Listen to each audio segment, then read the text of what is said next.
नमस्कार दोस्तों। आज का विषय है समाजवाद।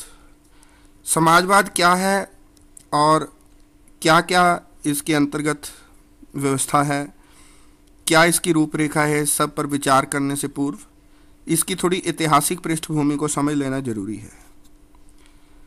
जब औद्योगिक क्रांति आई तो मजदूरों का बहुत शोषण किया गया।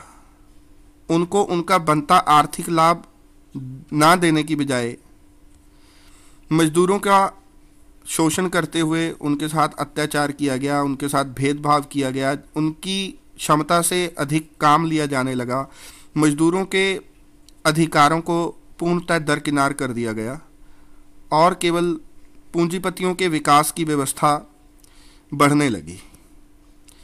इन परिस्थितियों में बहुत महान दार्शनिक कार्ल मार्क्स, जिन्होंने समाजवाद नामक सिद्धांत प्रस्तुत किया। तो समाजवाद क्या है? समाजवाद आर्थिक समानता की बात करता है। समाजवाद के अनुसार वर्ग संघर्ष प्रत्येक समय बना रहता है। अमीर और गरीबों के बीच संघर्ष बना रहता है जब तक आर्थिक समानता नहीं आती। तो बल देता है समाजवाद आर्थिक समानता पर और कहता है कि आर्थिक समानता आनी चाहिए, जहां कोई अमीर न हो और जहां कोई गरीब ना हो। तो इसी कॉन्टेक्स्ट में, इसी संदर्भ में विस्तार में जाते हुए कार्ल मार्क्स बात करते हैं। दास कैपिटल एक किताब उन्होंने लिखी, द वैल्यू ऑफ प्राइस लिखी। तो इस तरह की किताबें जो लिखी गई उनमें उन्होंने कहा कि पूंजीपति जो होते हैं वो शोषणकर्ता होते हैं और जो गरीब होते हैं, जो मजदूर होते हैं, उनका सदैव शोषण होता है। इस फलसफे के अनुसार पूंजी कुछ हाथों में केंद्रित होती है और बाकी शेष व्यवस्था पूंजीपतियों के ही इर्द गिर्द घूमती है। मजदूरों के अधिकारों की पूर्णतः अनदेखी की जाती है और उनसे ज़रूरत से ज़्यादा काम लिया जाता है। तो यह तो हुआ कुछ मार्क्सवाद क्या है, समाजवाद क्या है, इसके बारे में। देखिए, हर सिक्के के दो पहलू होते हैं। लेनिन और स्टालिन ने फर्दर जो समाजवाद का फलसफा कार्ल मार्क्स ने दिया था उसको आगे बढ़ाया। 1917 में रूस में क्रांति भी आई। उस व्यवस्था को भी गुजर जाना पड़ा। कारण कई थे, लेकिन सबसे बड़ी बात जो मैं आपसे कहना चाहूँगा, समाजवाद में जो खामी रही वह यह रही कि अन्य फलसफों की तरह, अन्य आइडियोलॉजी की तरह वह भी रिजिड हो गया। लोगों ने मार्क्स को भगवान मानना शुरू कर दिया और ऐसी व्यवस्था स्थापित करने का प्रयास किया गया जिसमें कि समाजवाद की आलोचना ही न हो सके। न जाने कितने ही लोगों को मारा गया, कुचला गया, केवल और केवल उस व्यवस्था को बनाए रखने के लिए। देखिए, आप किसी से बोलने का अधिकार छीन लेंगे तो मैंने एक और वीडियो में कहा है कि बात वैसी ही है कि आप एक कुत्ते को रोटी डालें लेकिन उसे भौंकने न दें। तो ये तो जानवर की बात हुई है, लेकिन इंसान की भी बात है। इंसान भी बोलना चाहता है जहाँ उसको गलत लगे, कहना चाहता है, हर चीज़ का आलोचनात्मक पक्ष भी रखना चाहता है और ज़रूरी भी है, बेहतरी के लिए ज़रूरी भी है। क्योंकि यदि न रखा जाए तो बदलती परिस्थितियों के साथ भी हम फिर वही पुरानी परंपराओं को, रूढ़ियों को संभाल कर रखेंगे और बदलते हुए हालातों के अनुसार कुछ कहेंगे नहीं, कुछ बेहतर करेंगे नहीं। तो इस तरह की व्यवस्था करने की जो कोशिश की गई उसी का परिणाम है कि आज समाजवाद का जो पतन हमने देखा है वहाँ, और जो दुर्दशा उसकी हुई है। और दूसरी बात,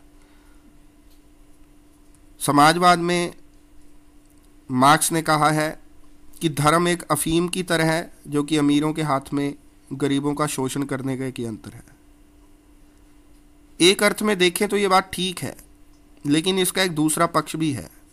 अध्यात्मवाद के बिना आप शांति की कल्पना नहीं कर सकते।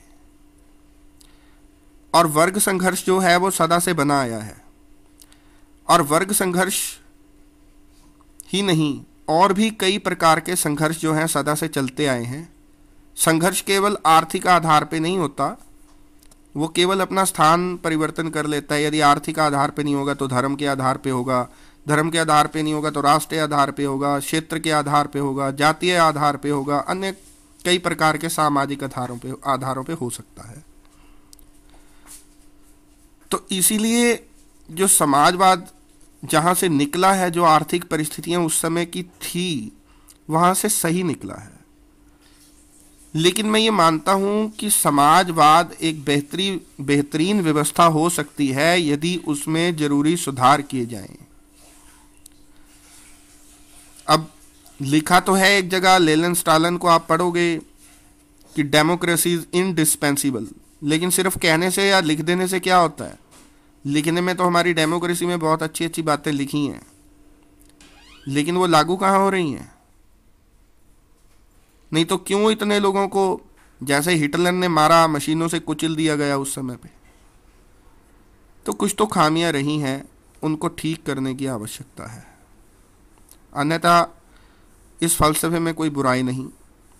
तो ये कुछ बातें मैं आपको जो बताना चाहता था, इसलिए ज़रूरी थी कि आप सिलेबस में जो पढ़ते हैं वो मोटा मोटी पढ़ते हैं पेपर देने के लिए। मैं चाहता हूं कि आप किताब को अपना सहारा ना बनाएं, आप इस स्थिति में आएं कि आप किताब लिख सकें। मैं चाहता हूं कि आपको किसी विषय को समझने के लिए इधर उधर ना भटकना पड़े। आप अपने अंदर ऐसी प्रतिभा, ऐसी क्षमता विकसित करें कि आप किसी भी विषय पर अपना एक बेहतर दृष्टिकोण रख सकें। तो प्रयास करें, पाठ्यक्रम से थोड़ा बाहर निकलें। ये मैं हर वीडियो में लगभग अवश्य कहता हूं, जो भी मैं छात्रों के लिए वीडियो बनाता हूं, कि पाठ्यक्रम से थोड़ा बाहर आए। थोड़ा चीज़ें जो जैसे हैं उनको वैसे ही मत देखें, थोड़ा एनालिसिस करें, थोड़ा चिंतन करना शुरू करें, थोड़ा सोचें, थोड़ा अलग अलग तरीके से। जो जैसे है उसको वैसा ही नहीं देखना है, जो जैसा नहीं है या जो जैसा होना चाहिए था या जो जैसा हो, क्या ठीक है क्या गलत है, यही नहीं कि हर चीज़ की आलोचना ही करते रहना है। और आलोचना भी करनी है तो वो आलोचना कुतर्क के आधार पे ना हो, कुछ बात हो उसमें, कुछ बेहतरी के लिए हो, बस आलोचना करने के लिए आलोचना ना हो।